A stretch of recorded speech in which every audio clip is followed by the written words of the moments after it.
speaker is Dr. Pedersen from the Danish Technological Institute in Tastrup, is it? No, it's not. Denmark. Oh, I got it wrong. And I'm sorry, it's Dr. Nielsen from Hejlund in Denmark, sorry. And I haven't done my homework here. He's speaking on the hydrocarbon synthesis over sulfide catalysts, breakdown of the Anderson-Schultz Flory distribution.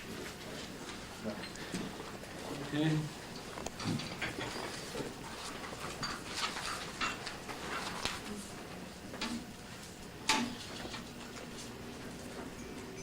Thank you. And well, the subject as shown now, it deals with hydrocarbon synthesis or sulfide catalyst, and it's something we started working on many years ago, and we obtained some very interesting results with respect to carbon distribution, and which was very, very different from what is observed on the usual catalyst for these sort of syntheses: iron, cobalt, or ruthenium. All catalysts there do apply to an Anderson-Schultz Flory distribution of the hydrocarbons. We even went so far, and we went into pilot scale with it at side stream units at gasification sites, different places in the world, including China, and showed that the catalyst we have developed worked in raw coal gases, which was sort of remarkable because I don't think many of the catalysts we have dealt with today would survive many minutes in a raw coal gas.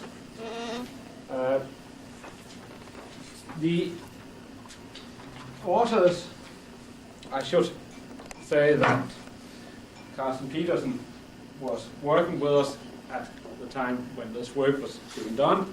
He is now at a different place. Schultz Nielsen was his supervisor, and what my role here is that Schultz asked me to dig up these results, and I'm, so to speak, more archaeologist than the actual work here. So what I'll present is maybe the result of an archaeological study. However, I do think there are some interesting features which you may learn a little bit of, and I will attempt to come with an explanation for why there is this breakdown of the Anderson-Schultz Flory distribution. But let me first of all take some of the reactions that are involved here. Of course, they're, so to speak, routine. We can have the methanation reaction. We can say it proceeds by carbon monoxide and 3 hydrogen, and we will have 1 water. However, the catalysts we're dealing with are all good water gas shift catalysts. So water formed are readily converted in a reversible reaction to carbon dioxide and hydrogen. So we do have, so to speak, a net reaction that 2 carbon monoxide and 2 hydrogen leads to 1 methane and 1 carbon dioxide. However, if we go to a higher hydrocarbon, we can see that the optimum CO to hydrogen ratio is larger than 1, and this is, so to speak, ideal for gases arising from coal or heavy oil gasification.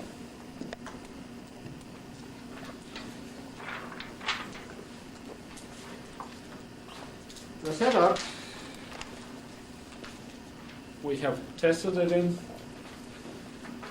shown here is a very standard laboratory unit that we have the gases on bottles and analyze the product using a gas chromatograph. I have to notice one thing here, and that is that the chromatograph at that time were used in a hydrocarbon detection mode. So we didn't look for alcohols. And this is, so to speak, important that they may miss from our mass balance, in particular lower temperatures. I think the earlier speakers has been not shown so many results. So I want to show some. A lot of metals were screened, and the conditions, the test conditions here are all 300 centigrades and 30 bars. And the space velocities are up here. Well, if Enrique allows the paper to be published, well, you can read the table here in this paper. But we have, where the space velocities, we have the total conversion of CO in this column. And this measure here is an expression for the activity. What I would like you to notice here is the hydrocarbon distribution. If we go to column 2, which is the ethane, you'll see that we have more than 21% of carbon in that fraction. And using the Anderson-Schultz Flory distribution, the maximum C2 you can form is about 29.6%. But we are way above that figure. So you'll have a hard time finding any of these catalysts that complies with the classical Anderson-Schultz Flory distribution for hydrocarbons. That's the one message. The other message is that if we look on the activity of the catalyst, we can see that the molybdenum-supported catalyst, in its sulfidic state, so to speak, because before these tests, the catalyst has been sulfide, and they are carried out with about 1% of hydrogen sulfide in the gas, and a hydrogen to CO ratio 1 in the feed gas. So the pure moly on titanium oxide is the one that has by far the highest activity. However, its hydrocarbon distribution is not so favorable for the C2 and C3. The one that's the best is molybdenum cobalt on titanium support, as we have here, giving routinely the best distribution of hydrocarbons. So these are the two catalysts we have worked further on. The molybdenum cobalt on titanium support for a process we call exonation. Test using a side stream unit. You may guess that it is from an oil gasifier, from the stoichiometry of the inlet gas, that the hydrogen to CO ratio is about to be 1. But we have results here from about $100 up to $1,000.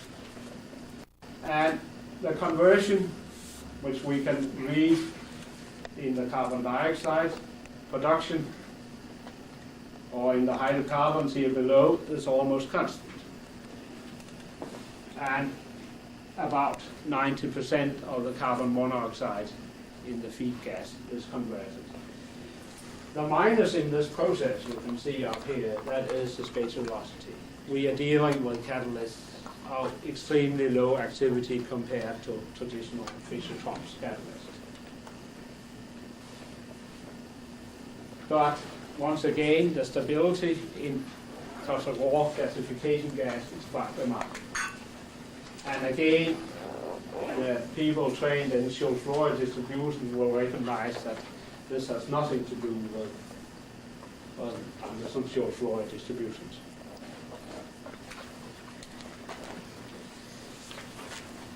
I did mention that, unfortunately, at that time that these experiments were conducted, we did not analyze for alcohols. I looked in the latest issue of Journal of Catalysis and found one that has conducted experiments that are very close to the conditions where we are doing ours. That is 280 centigrades and about 40 bars. And here we have the hydrocarbon fraction, and down here the alcohol fraction. That would say that maybe about 10%, if we are conducting experiments in that 300 centigrade range, about 10% will be missing from our mass balance. And this is readily illustrated here in the next order. Here we have taken the cobalt molecatalyst supported on titanium oxide and conducted a number of weight studies. And here the logarithmic rates are plotted versus the reciprocal Kelvin temperature, and the only one that fits to the Arrhenius plot all the way through is carbon dioxide. And we can see that this is the sum of hydrocarbons. At the higher temperatures, there's an excellent agreement between the sum of hydrocarbons and carbon dioxide. And we notice that from the early argument, each time we get a carbon in carbon dioxide, we get also a carbon in a hydrocarbon.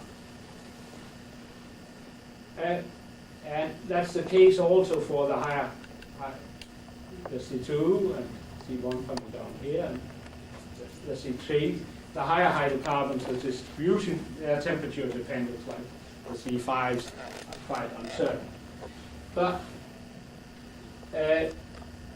this may illustrate that we are missing something in our here we have around 300 centigrade, that we are missing something in our mass balance, and what we are missing is most likely alcohols. But making linear regression on these figures up here, we do arrive to some activation energy. And the activation energy for CO2 is, of course, so to speak, an overall activation energy. And we see that, not surprisingly, that if we go to high temperatures, methane should be a favored product.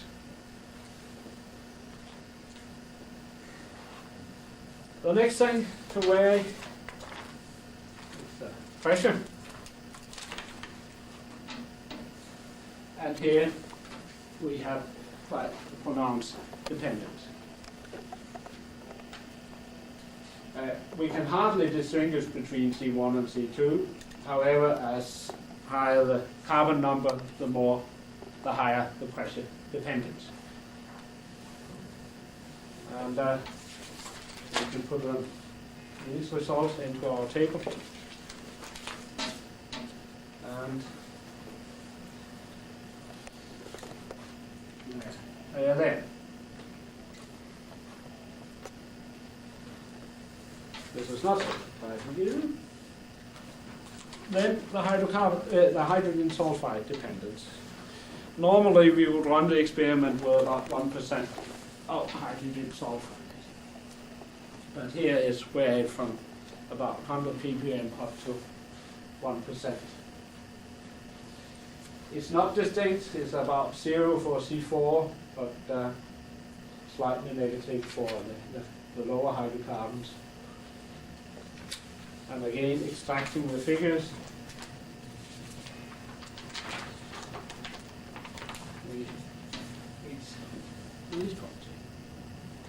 these numbers here. Good. We have some experiments where it was possible to derive sort of hydrogen dependence. And there we found no difference from the different hydrocarbons. These curves there, all parallel, and putting the derived figures in,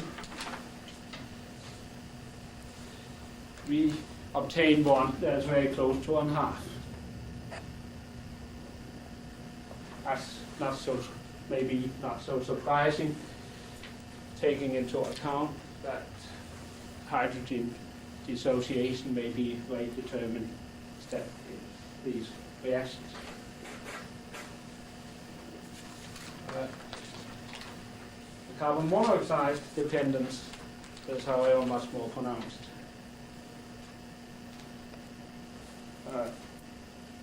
we can look at the top, the C1, for methane formation, we have in practice no. And then increases for increasing hydrocarbon.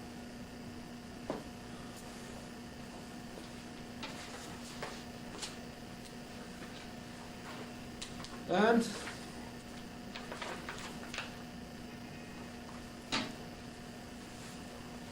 again, putting the figures up,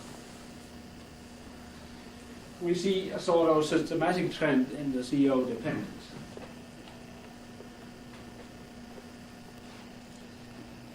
Now,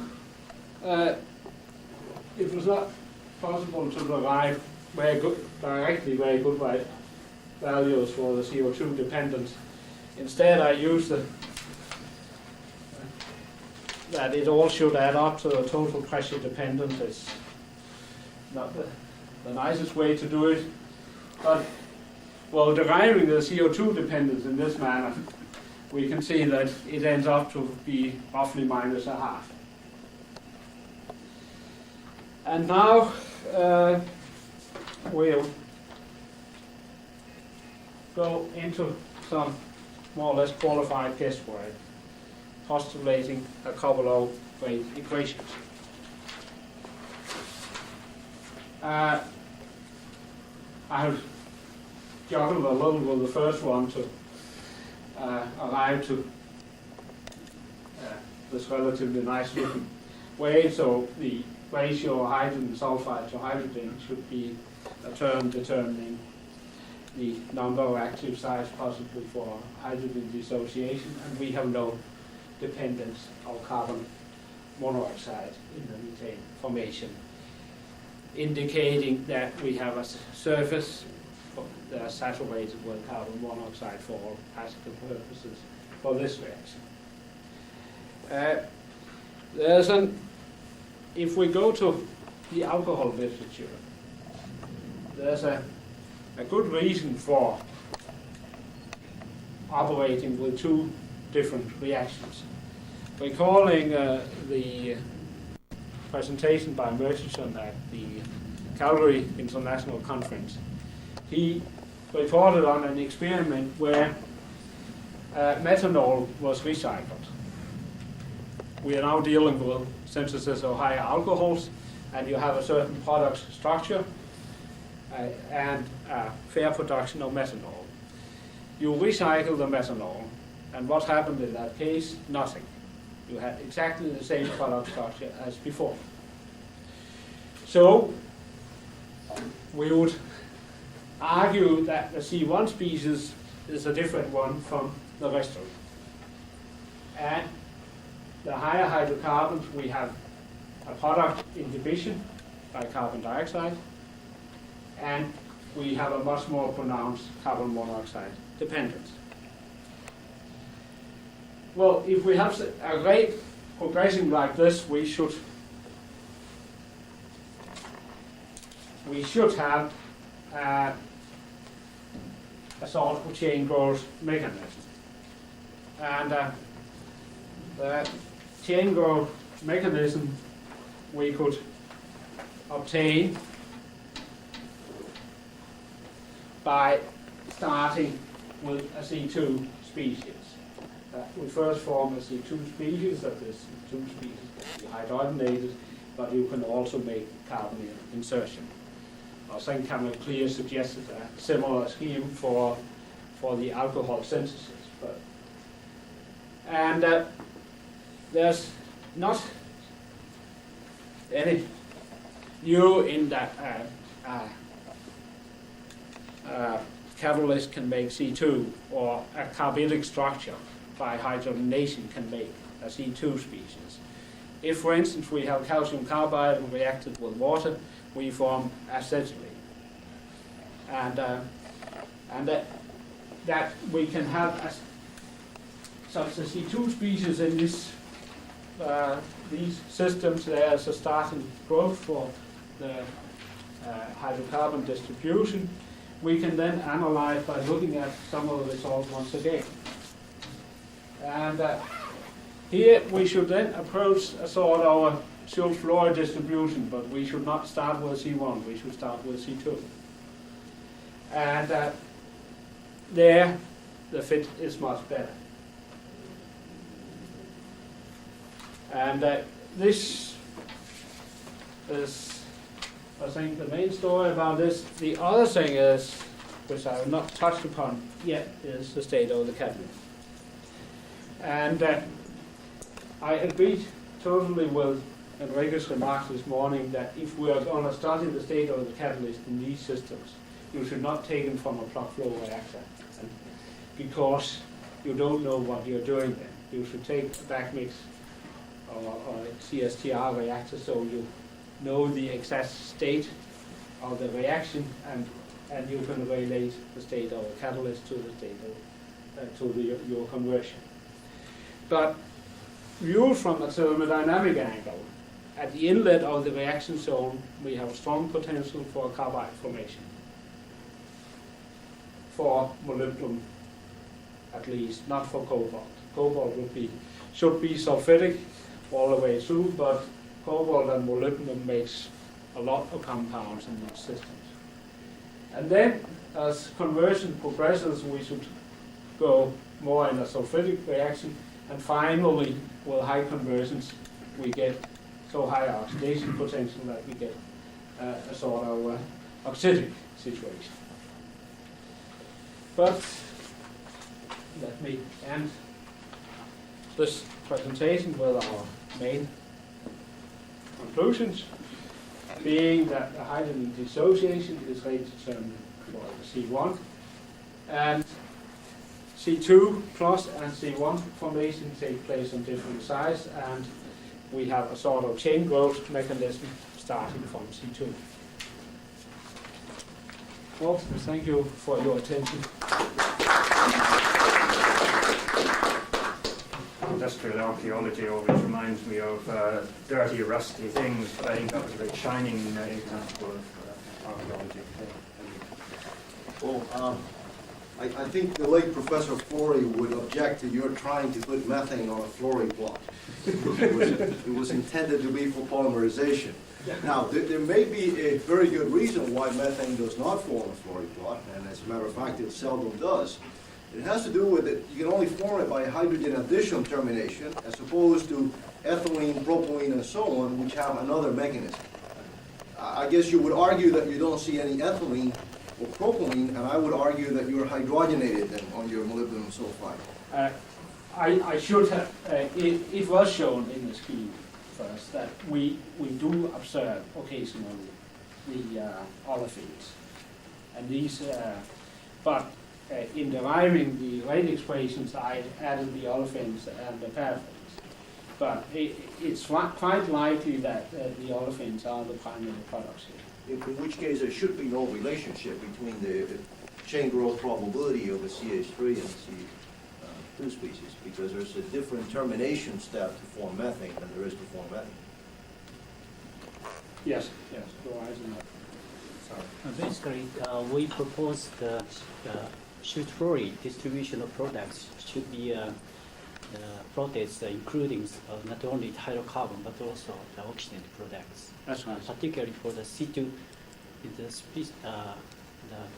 fragments could be also including the ethanol, the aldehydes.